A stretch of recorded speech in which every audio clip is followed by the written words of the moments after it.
Mike and Steve will show up while we're doing this, but let's get going. For far too long, America's digital assets industry has been stifled by ambiguous rules, confusing enforcement, and the Biden administration's anti-crypto crusade. But President Trump and this Congress are correcting course and unleashing America's digital asset potential with historic, transformative legislation. President Trump promised to make America the crypto capital of the world, and today we delivered. The Genius Act, the Clarity Act, and our Anti-CBDC Surveillance State Act deliver on the America First digital assets agenda by solidifying the dollar's dominance as the world's reserve currency, spurring innovation by creating regulatory certainty with clear market structure, and ensuring that any development of digital money reflects our American values of privacy, individual sovereignty, and free market competitiveness. Together, these three pieces of legislation set the stage for growth, innovation, and prosperity right here in the United States of America. I'd like to thank Chairman Hill, Chairman Thompson, and Chairman Stile, and my friend Dusty Johnson from, what's that state, South Dakota? Yeah, the Lesser Dakota? For their steadfast leadership, and I am very grateful for that, on digital assets in this great House of Representatives. And I'd especially like to thank the 45th and 47th President of the United States of America, Donald J. Trump. We would not be celebrating these wins today without his vision of America on top in the global digital economy. And with that, I'm going to turn it over to our Financial Services Chair, French Hill. There's a old expression in venture capital, which is that the average overnight success takes 10 years. And what you see before us is the work by staff in the House Agriculture Committee, House Financial Services Committee, staff in the Senate Banking Committee, that people have been working on for years. And so for the better part of 5 years, the members here, led by Whip Emmer, our colleague from Ohio, Warren Davidson, former chair, Patrick McHenry, that really set the stage for the success that we're having today. So it is not an overnight success. It's the result of hard work by staff and members on both sides of the aisle. The second old expression is that when you have that shot of unified government, where the Senate, the House, and the White House are in the same political party, you have that rare opportunity to do big things. And this also is successful because, as Whip Emmer said, of the exceptional leadership from President Trump that wants fintech, digital asset innovation here at home as a part of his strategy to make America great again by bringing capital back here, pursuing innovation here, and leading in digital payments, just as we have for decades in global capital markets and in finance generally. So I have to say we're off to a really great start. And what an amazing set of partners I have with Brian Stile and Dusty Johnson and GT. And I want to say thank you from the bottom of my heart of what a great partnership it's been. And to my friends over in the Senate, thanks for doing some work. We're so grateful to Tim Scott as the new dynamic leader of the Senate Banking Committee, and my home state Senator John Bozeman, the new chairman of the Senate Agriculture Committee. They've been great partners. And bringing Genius over from the Senate, passing it in the House overwhelmingly today, 308 votes. And on Clarity, 294 votes. I think the doubters around here, maybe some in this room, need to go back and check your premises of not betting against the team you have up here and the team led by Mike Johnson and Steve Scalise that are going to join us. So I want to thank the Senate, thank my friend from college, Bill Haggerty, for putting together a great bill, finding 68 senators to vote for it. It's hard for the press corps to write the numbers, 6-8 for a vote in the Senate. So Bill delivered, and we have partnered with him to deliver here in the House, and now tomorrow President Trump gets to sign into law his first of several bills to come that will help make America an incredible leader globally in digital assets. And with that, let me call on my good friend, my partner, my fellow Eagle Scout, G.T. Thompson, Chairman of the Ag Committee. Thanks, Larry. Hey, well, good afternoon and happy Crypto Day. Now, what a way to celebrate passing 3 great crypto bills out of the House of Representatives. And I love it because, you know, the naysayers, the folks that look at our numbers, you know, that place odds that we're just not going to be able to get anything done. We have proved them wrong over and over and over. And Mr. Whip, we're not done yet, right? We got a long ways to go, but what a great success today. A success for America. You know, America was in the driver's seat and is known for Internet or Web 1.0, the Internet of knowledge. And then came along Internet 2.0, the Internet of things. And of course, you know, that's America. We were at the epicenter of that within the world. But the question was, who was going to have control and have be the center of Web 3.0, the Internet of value? And the competition was steep. It was great. Almost every nation in this world was positioning themselves to really be that home plate, that epicenter for the Internet of value. But you know what? With what we did today, we have proven the United States of America will be the epicenter of Web 3.0 with these 3 pieces of legislation. Legislation that was principle-based legislation. In the Clarity Act, it was based on, number 1, was protecting consumers. That's extremely important to do. As somebody come out of healthcare and do no harm, that was important to our committees as we worked on that. But equally important was to provide legislation, a legislative map going forward, a regulatory regime to where we fostered innovation. Because this is not just about Bitcoin or cryptocurrency, this is about blockchain technology. And it's hard, I mean, we can't even imagine, we know what we can do today, but it's hard to imagine what we can do tomorrow over the horizon. But we can do that now with a framework like we've passed today. What a great team to work with, you know, French Hill and Dusty Johnson, Brian Stile, our speaker, leader, whip, and our Democratic colleagues. My thanks on the Agriculture Committee to my ranking member, my agriculture partner, Angie Craig, and Dawn Davis, who was really at the tip of the spear with the subcommittee serving with Dusty, did a great job. But, you know, we're celebrating right now, but we're not resting. We're not resting. We're looking forward. I mean, and what I see is a bright future for even more and even better. We've got a Senate Ag that is committed to move. In fact, 2 days ago they had a hearing on market structures. We led by a mutual friend, Senator Bozeman.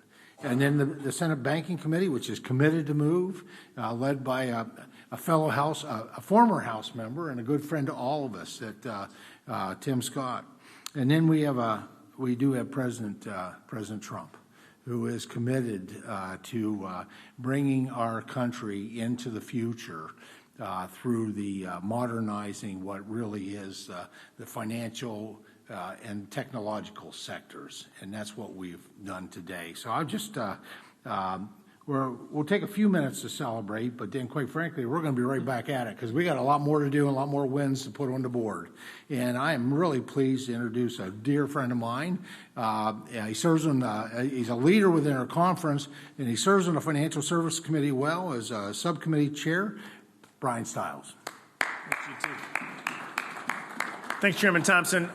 An incredibly exciting day, in many ways worth the wait over the number of years that led up to this moment to pass transformative legislation in the House, worth the wait over the past couple days as we got everybody into agreement of how transformative and important this legislation was to be delivered. I read some tweets, probably from some of you in this room, during those debates, and I thought, time and time again, the House Republican Conference is underestimated and we over-deliver. And I think what you saw here today on the House floor, passage of these 3 critical pieces of legislation, is the House once again delivering for the American people on the promise that the United States will be the leader in Web 3. 3 critical pieces of legislation. I want to highlight 2 of them in particular. The bill of stablecoin legislation, the GENIUS Act that passed the Senate and passed the House just now, will transform stablecoin, payment stablecoin, and dollar-backed stablecoin. It'll do two really important things. One is this can be transformative to make sure that the U.S. dollar remains the world's global reserve currency.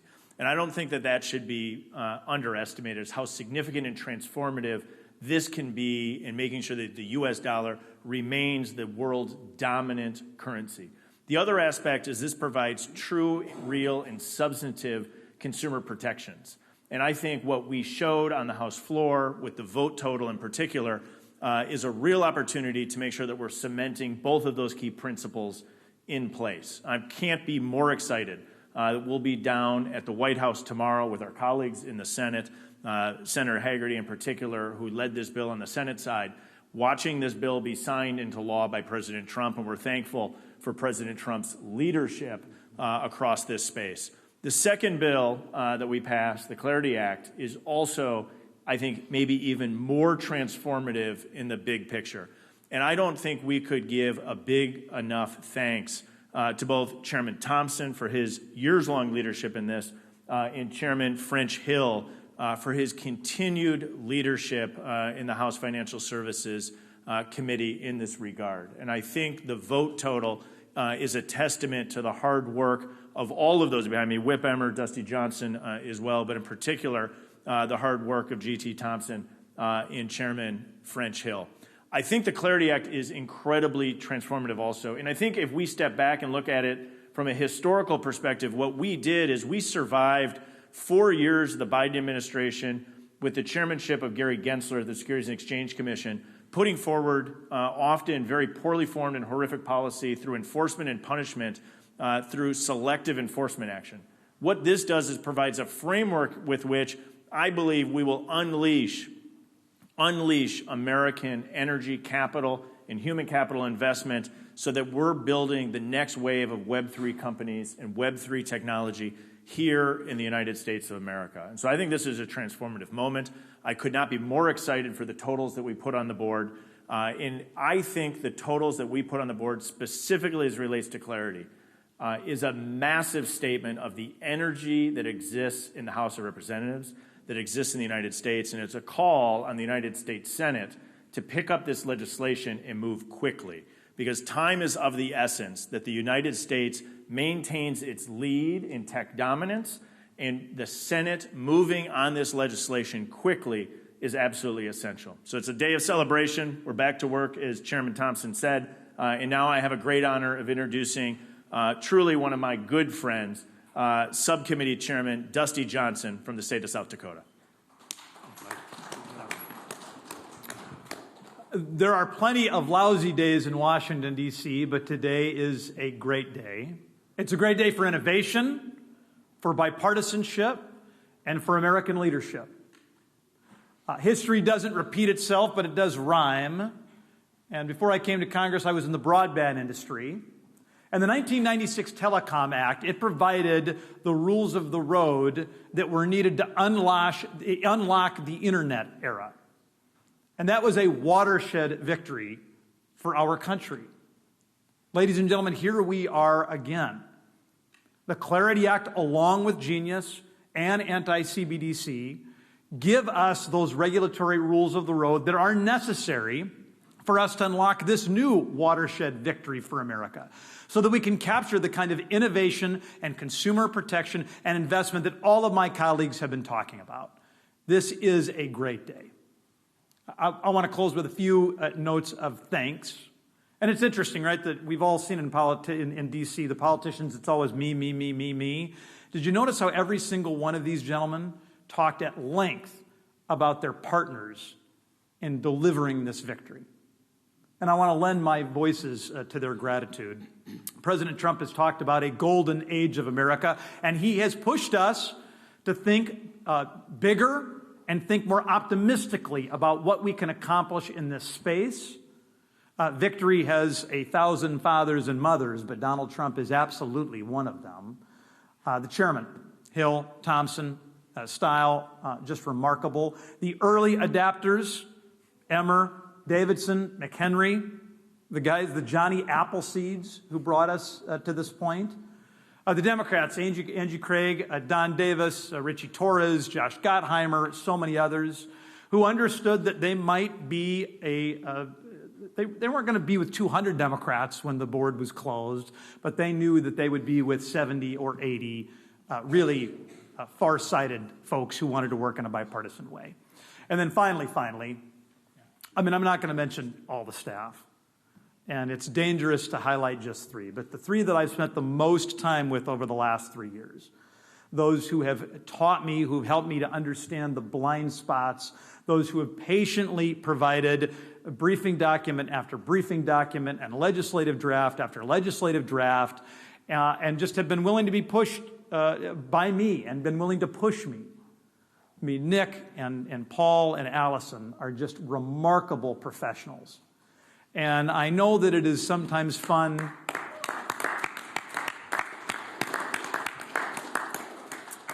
the American people are right to criticize a lot about Washington, D.C. But I got to tell you, they have no idea how good and how decent and how smart the professional staff on both of these committees are. And what a beautiful blessing they are, and what a great day this is for innovation. Thank you. So since the speaker and the leader are not here yet, anybody have any questions for these great leaders? Yes, sir. I remember last year, Chairman Hill, you and I spoke, and you were actually a little bit surprised about the support for FIT 21. And this goes back to something all of you guys have touched on. But for people who may not be following this kind of debate, how surprised should they be about the Democratic and Republican work on this, the collaboration you've had with both parties and both chambers? Well, to the staff present and to the members before you today, of course, it's not surprising, because long before the politics of 2024, that I read about in certain publications about crypto, these members and our staffers were in meetings on a bicameral and bipartisan basis, week in, week out, talking about ideas about where does Web 3 go? What does financial services built on a blockchain mean? And we had hundreds of meetings, hundreds of industry participant meetings, roundtables. And I'll say the same is true for our good friends, Senators Gillibrand and Lummis, and Senator Hagerty, and many. I don't want to be in the name game, but we had that kind of work on both Senate Ag and Senate Banking and in our House. Bicameral, bipartisan from day one. And I have never made this about politics. I've made it about American innovation, and President Trump on the campaign trail made it part of America first. How do we bring this capital back? As soon as he learned about blockchain innovation, operating systems being written on a blockchain, how to maintain the dominance of the U.S. dollar as the reserve currency, he began to, it was an evolutionary process for the president, and he admits it. He's talked about it all the time. It was about learning together. And so when I look at the board and I see on Clarity 78 Democrats, we got 71 Democrats on FIT 21 last year in the Biden administration, with no statement of administration policy against it from President Biden. And today, under President Trump, with a statement in support of it, we got 78. And on Genius, coming over from the Senate, 102 Democrats supported Genius. This is about bicameral, bipartisan leadership for who? For the American people and for American innovation. And I think the voters out there, the citizens out there, ought to revel when they see this. But you won't see this covered on cable news at night, because we're cherry-picking the fights between Democrats and Republicans. But every day in my decade on Capitol Hill, I've seen people just like this that we've lauded today working together to get to yes on policies that make a difference for our country.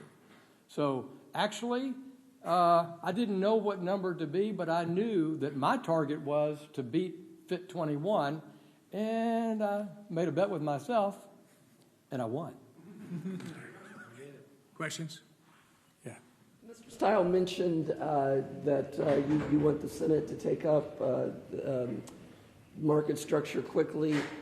What is your sense of how it will fare over there? And if the Senate, after working on its bill, gets it through that chamber and overcomes a filibuster, and then says to you folks, hey, you got to take ours because we beat the filibuster, you got to do this one. How are you going to react? I'm going to defer to others on the process, but I can tell you this. The vote total in the House shows massive support across party lines. It shows the support of the American people to get this right. And I think it shows the energy that's here. And to me, that's a sign that the United States Senate should pick up this legislation and move quickly. I'm of the belief that this is incredibly well thought through, well drafted, and well prepared legislation. I'll let anyone else comment on the process side. That's not my expertise. Well, I'll just add, it's not a partisan issue, as Chair Hill made very clear. The goal was to show that, as these gentlemen have already spoken, we did today. It is also the White House. It's part of the agenda that they want. So you got to remember, we always talk about Republicans and Democrats, but in this case, we're not. We're talking about supporters of innovation, supporters of the 21st century digital age and making sure that this country is the leader. And I think the Senate, they showed us they could move genius, one of the first things they've done in a long time, and they moved it expeditiously, and it did a great job, and we're all celebrating it. I think what you're going to see now, because they haven't had the history or experience with the market structure side of things, that's been a House effort for 4, 5, 6 years or more for some people. I think they need to work through that. They need a little bit of time to do that, but I expect that they are going to pick this up and move it. Whether it's our bill, I expect it's going to be. They might make some adjustments, but I expect they're going to get it done, and the White House is going to sign it. The White House has asked for it, so I do expect it to move. I mean, our bill's perfect. You got something else? I don't want to belabor this, but I've spent as many hours in meetings with Democratic senators on this topic as I have Republican House members. This is about moving this policy forward, and while I think H.R. 3633 represents 6 years worth of work, has an extraordinary 294 votes in favor of it. This is exactly what I wanted to commit to Chairman Scott, Chair Lummis, Cynthia Lummis from Wyoming, is the subcommittee chair, Kristen Gillibrand of New York, who's worked on this tirelessly for years, Haggerty and group, that we would deliver in the House, and we would deliver them a product that reflects ideas from the Senate, which we did in clarity. And so my recommendation to Senator Scott is, let's take up 3633, put it through your process. Obviously, it's open to amendment. That's a collaborative process.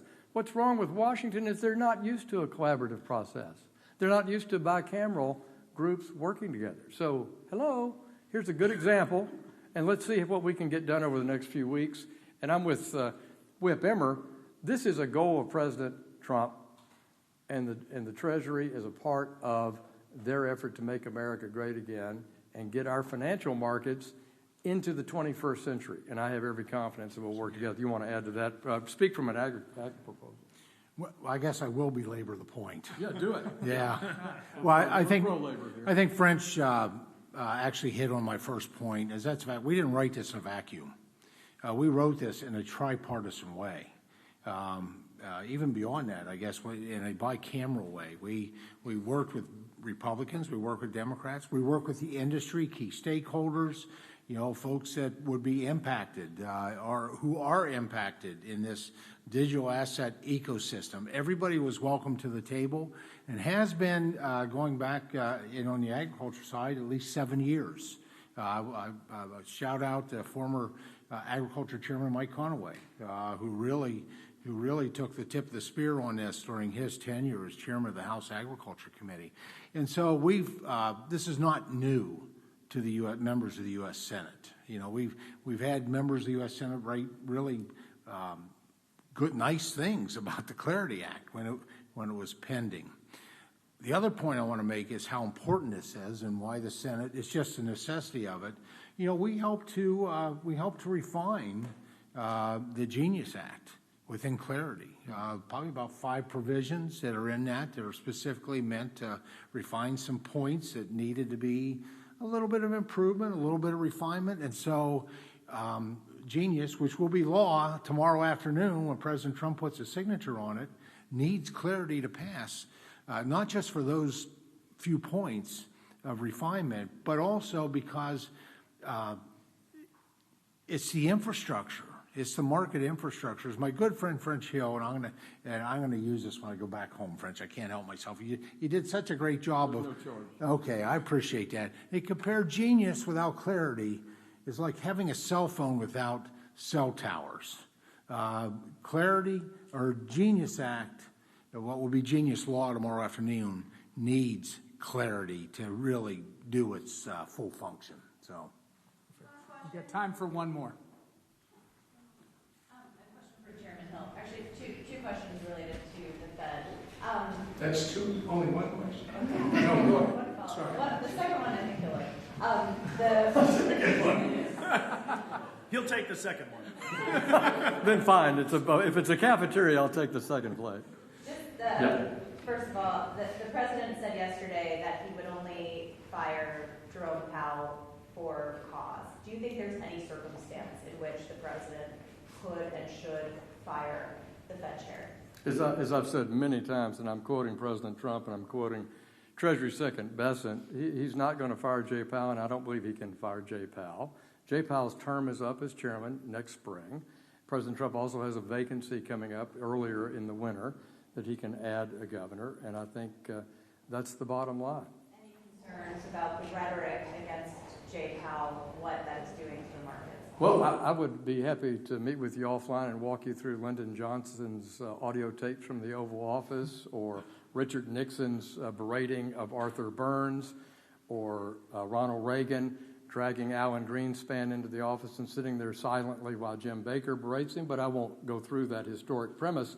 Having an independent monetary and an independent Fed created in 1913 by Congress does not mean the organization is not subject to criticism and critique. And so I think that's been a part of American history, certainly since the Truman administration. And then just quickly related to this legislation. That's a third one. Related to this piece of legislation, there was concern about the Fed establishing a centralized crypto bank. Those concerns have obviously been voiced. How real is that kind of situation? Is that something that you are concerned about? Well, I do believe Article 1, as I said on the House floor today, governs how the money is issued and the value of that money, and it's an Article 1 power. But I'm going to ask Whip Emmer, who has spent years studying this issue and thinking about it, who led our bill, to respond directly to that question. Yeah, I'm going to tell you, we do have a serious concern about it. In fact, the internal discussion over the delay of 30-some hours was related directly to that. It's interesting that over the last 5 or 6 years, some of the people in this room were writing articles about how the U.S. is falling behind in this space. Look at China. They have the digital yuan. They're speeding ahead of us. Well, nobody stopped to think about the fact that China has been using the digital yuan as a financial surveillance tool. They're building social scores on their citizens based on their purchases. The federal government should never have a central bank digital currency that could be used to surveil Americans' actions. The other thing I will tell you, the second your government does that, the traditional banking system is at risk, because you will suddenly have the government issuing bank accounts and all the rest of the stuff.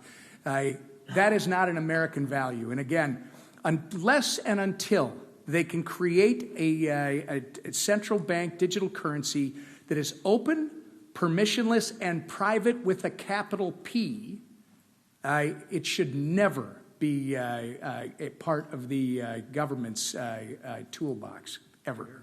Thank you all very much. Thanks.